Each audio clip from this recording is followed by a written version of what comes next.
क्योंकि ईरान और अमेरिका के बीच जिस तरह की बयानबाजी हो रही है वो बिल्कुल भी अच्छे संकेत नहीं दे रही है। ईरान सरकार को अमेरिका ने नई धमकी दे दी है, प्रदर्शनकारियों पर हमले रोके ईरान, नहीं तो उस पर एक्शन जो है अमेरिका लेगा। बिल्कुल, और ये पहली बार नहीं है, अमेरिका लगातार जो है ऐसी धमकियां ईरान को दे रहा है। प्रदर्शनकारियों की हत्याएं जारी रही तो गंभीर परिणाम भुगतने होंगे। आपको बता दें कि आज ईरान में प्रदर्शन का 20वां दिन है। प्रदर्शनों में 2000 से ज्यादा मौत हो गई है। ये भी जो आंकड़े हैं वो सामने आ रहे हैं, और जो आंकड़े सामने आ रहे हैं उसे लेकर लगातार जो ट्रंप है वो ईरान को धमकी दे रहे हैं। एक बार फिर से ईरान को चेताया है अमेरिका ने कि अगर ऐसे ही प्रदर्शनकारियों की हत्याएं होती रही ईरान में तो आने वाले समय में बहुत बड़ा परिणाम जो है ईरान को भुगतना पड़ेगा, क्योंकि अमेरिका पल पल की जो तस्वीर है उस पर नजर बनाए रखे हुए है। और ये जो मौत का आंकड़ा है इसको लेकर भी एक तनाव की एक बड़ी वजह है अमेरिका और ईरान के बीच में, क्योंकि ईरान इस बात को झुठलाता रहा है कि आंकड़ा इतना ज्यादा नहीं है मौत का, लेकिन अमेरिका इस पर लगातार चेतावनी उनको दे रहा है। एग्जीक्यूशन को लेकर सवाल है कि अगर सजा दी जाती है वहां पर लोगों को तो अमेरिका की नजर इस पर बनी हुई है। ऐसे में आप देखिए व्हाइट हाउस की तरफ से कैरोलिन लेविट ने इस पर प्रतिक्रिया दी है। उन्होंने क्या कहा है वो भी जरा आप देखिए। The Iranian regime that if the killing continues, there will be grave consequences. The president and his team have communicated to the Iranian regime that if the killing continues, there will be grave consequences. The president and his team have communicated to the Iranian regime that if the killing continues, there will be grave consequences. The president and his team have communicated. तो आगे बढ़ेंगे, एक और बड़ी खबर आपको बता दें। अमेरिका के वित्त मंत्री स्कॉट बेसेंट का बयान भी सामने आया है। ईरानी लोगों के साथ हम मजबूती से खड़े हैं, क्रूर ईरानी नेताओं पर प्रतिबंध लगाया। ईरानी सरकार ने शांतिपूर्ण प्रदर्शन को हिंसा में बदल दिया है। अमेरिका पहले कह चुका है कि ईरान से जो व्यापार करेगा उनके ऊपर अतिरिक्त वो टैरिफ जो है वो लगाएंगे। तो अमेरिका पूरी तरह से ईरान पर दबाव बनाने की कोशिश कर रहा है, लेकिन ईरान भी लगातार इस तरह के बयान दे रहा है, जिससे ये स्थिति जो है वो तनाव की तरफ बढ़ रही है। अब यहाँ पर देखिए सीधी चेतावनी ईरान को यहाँ पर अमेरिका की तरफ से दे दी गई है। इस पर दिखाते हैं आपको किस तरह की प्रतिक्रियाएं हैं। President Trump stands with the people of Iran and has ordered Treasury to sanction members of the regime. Iran's leaders have brutally responded to peaceful demonstrations with violence. विशाल हमारे साथ हैं। आयुषी, देखिए विशाल, बीच में ऐसा लग रहा था कि ट्रंप थोड़े नर्म पड़ रहे हैं और बातचीत की तरफ बात आगे बढ़ रही है, लेकिन अचानक से धमकियों का सिलसिला शुरू हो जाना, ऐसा क्या हुआ इस दौरान? देखिए, जो ओवरऑल सिचुएशन है वो तो अभी भी ये कहना मुश्किल है कि एक्शन होगा यूएस के साइड से, क्योंकि जो कुछ रिपोर्ट्स है वेस्टर्न मीडिया में वो बता रहे हैं कि जो अरब नेशंस हैं उन्होंने बीच में आकर के मीडिएशन किया है और यूएस ईरान में जो है थोड़ा सा डीएस्केलेशन किया, थोड़ा सा टेंशन को नीचे लाया है।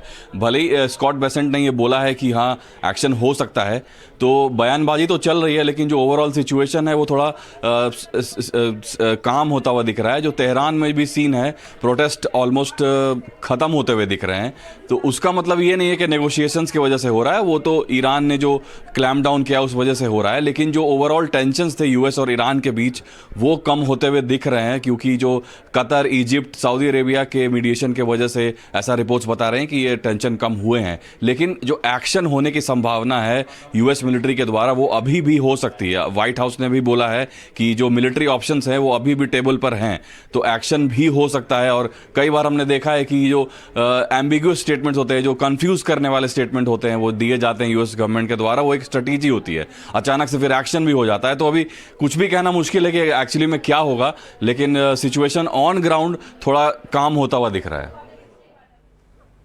जी बिल्कुल, जाहिर तौर पर अब क्या संदेश जो है ये एक्शन यहाँ पर दे रहे हैं, बयानबाजी दे रही है, बहुत महत्वपूर्ण है। शुक्रिया विशाल आपका इस सब जानकारी के लिए। आगे बढ़ते हैं और आयुषी देखिए इस पर किस तरह से दोनों देश अपनी प्रतिक्रिया दे रहे हैं, ये महत्वपूर्ण है क्योंकि यूएन में भी इसको लेकर चर्चा हुई है। और देखिए यूएन में क्या हुआ वो भी आपको बता दें। संयुक्त राष्ट्र में ईरान को अमेरिका की खरी अमेरिकी राजदूत माइक वॉल्ट्ज का बयान सामने आया है। राष्ट्रपति ट्रंप एक्शन लेने वाले व्यक्ति हैं, नरसंहार को रोकने के लिए सभी विकल्प खुले हैं।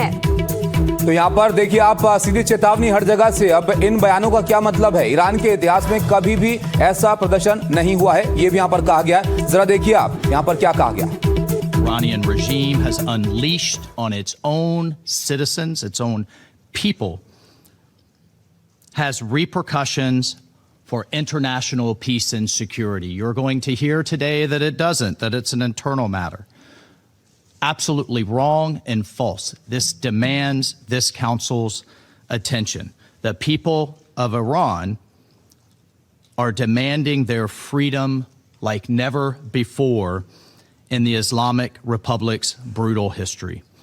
Unarmed, peaceful people who love their country are taking to the streets in pursuit of their legitimate aspirations for a better future. तो देखा आपने, अमेरिकी राजदूत हैं ये यूएन में, जो यहां पर कह रहे हैं कि ऐसे प्रदर्शन कभी नहीं हुए। लेकिन ईरान क्या कह रहा है? ईरान ने यूएन में अमेरिका पर पलटवार किया है और ईरान ने आरोप यहां पर ये लगाया कि अमेरिका और इजराइल उनके देश में राजनीतिक अस्थिरता, आंतरिक अशांति और अराजकता फैला रहे हैं। इरानी ने यह भी कहा कि ईरान संघर्षों के आगे नहीं बढ़ाना चाहता। हालांकि उसने ये जरूर कहा कि वो हर हमले का जवाब देने के लिए तैयार है।